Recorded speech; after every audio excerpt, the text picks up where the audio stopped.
Well, hello there everyone, my name is Amy, this is The Opinionated Woman, and welcome to Crafty Reads, the series where I craft something and we talk about the last 5 books that I've read.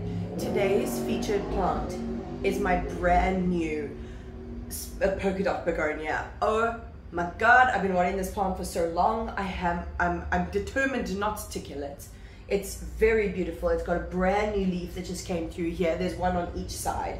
It's, oh, I love it so much. I love it so much. So this is going to be the feature here. The smell we've got in the diffuser today is lavender and vanilla. So the vibes, they're immaculate. I am going to be working on this blanket again because honestly I don't really get many opportunities to work on this blanket because I've always got like something else that I want to be doing. If you haven't seen before, I have a patchwork blanket, like a scrap yarn blanket. I've made 3 squares out of each skein of yarn that I've bought, and now I'm putting a black border around all of them so I can connect them together, and it's like making the colors really pop. So that's what I'm working on, because the other project that I'm currently working on right now, I'm filming for a video, so I don't really want to show you too much of that. But if you are keen on crochet projects, then subscribe and you can watch that. So anyway, that's what I'm going to be working on. Let's talk about some books.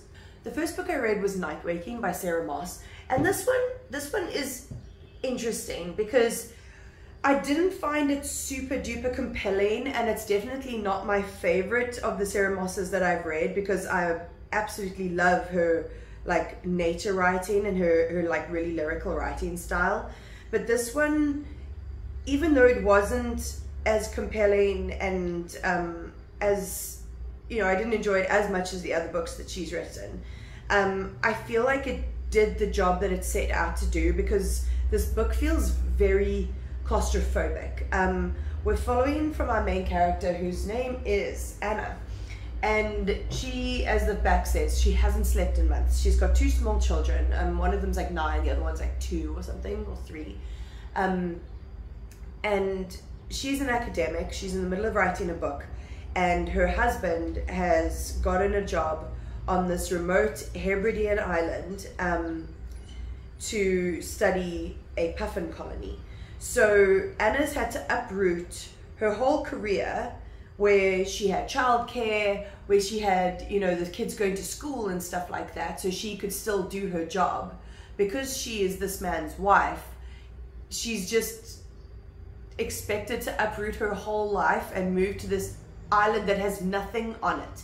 If you need to go to a shop, you need to go by boat. You know, there's no other houses, there's just wreckage of an old village that used to live there, that used to be there. But of course, because she's the woman in this situation, he goes off to deal with his puffins, and she is the one left at home, suffering through like trying to write, not being able to write, being inundated with her children, then not being able to sleep at night, and just having this really restless kind of existence. And that's how this book feels. It feels restless. I thought there was going to be more of a through line with the one event that happened. They did find the bones of a child in their backyard, but that's not really much of a feature. I mean, it's there, but it's not like a focus, basically. It's much more about the struggle of motherhood and the expectation of motherhood, and how trapped that can make you feel. So I thought that was well done, but I didn't find it as interesting and as like lyrical, I suppose, as her other books. But I mean, it's Sarah Moss. I will continue to read her books because I really enjoyed Summer Water, and I really enjoyed Ghost War. Then I read A Tidy Ending by Joanna Cannon. I picked this up because I saw it on Scribd, and I've not heard anyone talk about it. I just read 3 things about Elsie from this author, and thought it would be an interesting one to read. And it really was an interesting one to read, because the story does not go how you expect it to go. I want to be very careful about talking about this so I don't spoil anything, because the ending was crazy and it was so well executed that it like really throws everything upside down. So we're basically following this woman called Linda, She's married, she's in her 40s, she's quite, I think she's like quite like socially odd. I don't know if she might be autistic. I am autistic, and her social cues kind of feel like they were coded that way. Like she'll say, I know they agreed with my statement because they nodded, you know, like something very simplistic like that. Like, okay, a nod means they fully understood me and we're on the same page. So that was interesting. But the story sort of plods along as this woman gets distracted by her kind of dull everyday life by some murders that have been happening in the area, and like everyone's gossiping about what's been happening. And then she's also got herself fixated. What the hell have I done here? She's got herself fixated on the person who used to live in the house before them, because she's been receiving catalogs for someone called Rebecca. And she started to, I think she's quite a lonely woman, so she starts to sort of think of Rebecca as a friend, and even talk to some people out in public about her friend Rebecca, that she's like made this like person that she's made up from like what catalogs are getting delivered to her house, you know, which was very interesting. It was like, it just makes you feel so exasperated at some points, because you're like, Linda, oh my God, you are not understanding what's going on at all. But Linda manages to track down Rebecca, and she sort of starts this strange relationship where Rebecca and her friend are sort of taking advantage of her to get them to clean her house. But there's other things going on that are kind of underhanded that just gives you the impression that Rebecca and her friend are not trustworthy. But it really sort of plods along with Linda being awkward and strange, and you're like, why is she doing all of this? Like she's being embarrassing, things like that. Sorry, I'm itchy today. And then the ending throws it on its head, and I can't say anything more about that. But A Tidy Ending is a hilarious title. Let's just put it that way. Then I read Bitter Orange by Claire Fuller, and I feel like this book, it was only 270 something pages. This book needed 50 to 100 pages more. It's got a really nice atmosphere. It's set at this, is it in France? No, I think it's in the UK. And she has to go to this like dilapidated country house and assess the gardens, because that's what she does for a living, for the owner that bought it. It's like really like Palladian kind of like beautiful house, but it's like really run down. And she goes to work there. Her mother has just died. She's a very conservative type of woman. And she goes to live in this house, but there's another couple living in the house also doing some kind of assessments called Cara and Peter, and she very quickly gets like embroiled in their life. They're drinking together, they're smoking together, they're spending their days, you know, finding different aesthetic spots to chill in around the grounds, instead of actually doing any kind of the work that they're being paid to do. And Cara is one of the main focuses of that couple, because she's very volatile and passionate, and will start screaming at Italian when she's having a bit of a mood swing or a moment. But Frances starts to get more hooked on the idea of Peter. And so things start to get really messy and complicated. And I realized, like, when there was like 50 pages left, I was like, oh shit, I know something's going to happen, because we were getting scenes from the past as well. So we know something happened while she was there, but I realized that we hadn't actually, like, that event had not happened yet. And I was like, wow, so the author's going to have to finish this off very quickly. And she did. And I really felt like the ending was a little bit rushed. But overall, the atmosphere and the tension built up, I think was really good. And I really enjoyed it. But yeah, I just wish a tiny bit more care had been taken with the ending. Then I read, oh, gotta be careful, this book has been read. I went to the library and I got Katy by Jacqueline Wilson. This is one of Jacqueline Wilson's that I don't own. I realized I can go to the library and see which ones they have that I don't have in my collection. I just love picking up a Jacqueline Wilson every now and again. Her stories are so heartfelt, and this is no different. So we're following Katy, obviously, who is the oldest sister in a family of about, I think there's 6 kids, and her dad and her stepmom.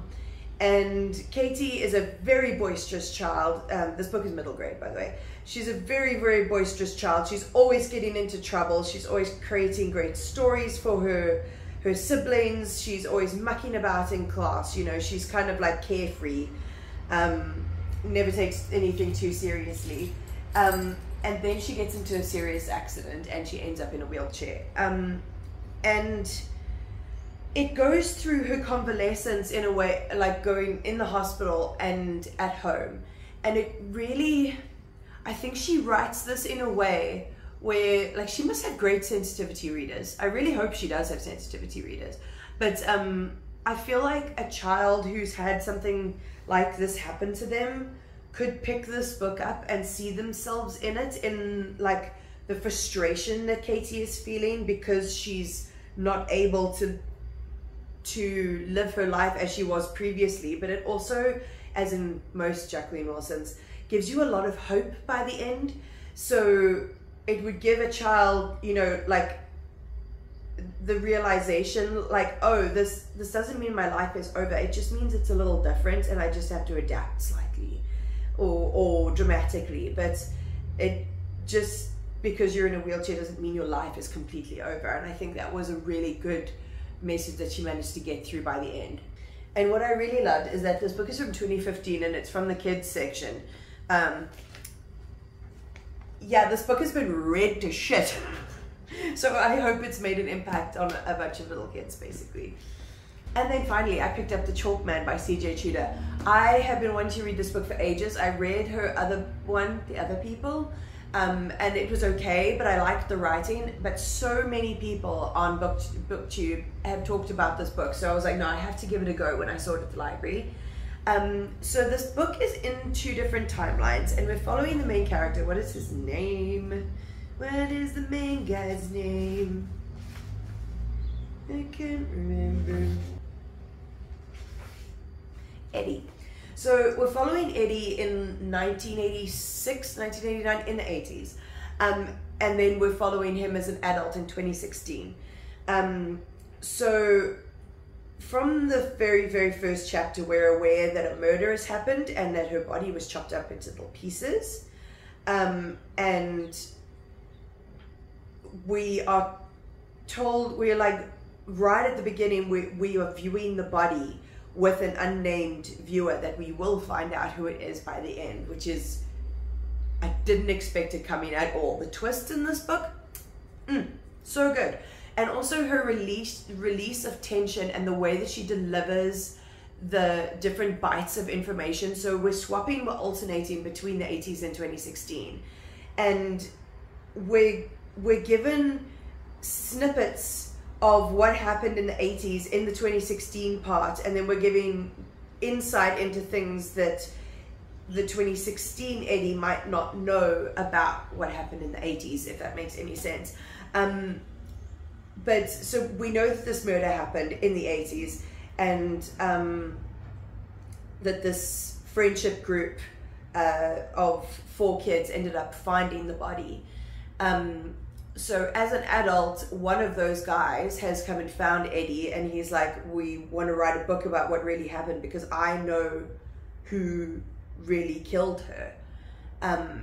And that leads us down like a road, because he thought, like everyone thought, that case was like completely solved, like done and dusted. We know exactly what happened, but it's not that way. So it just, that leads down this whole case being brought up again and events coming to light that have been, you know, dormant for like 20-30 years, you know. So the way that she delivers that info is so good. There's some really creepy elements to this. There's the use of drawn chalk men, which is why it's called The Chalk Man, in multiple different really creepy ass locations, like really creepy.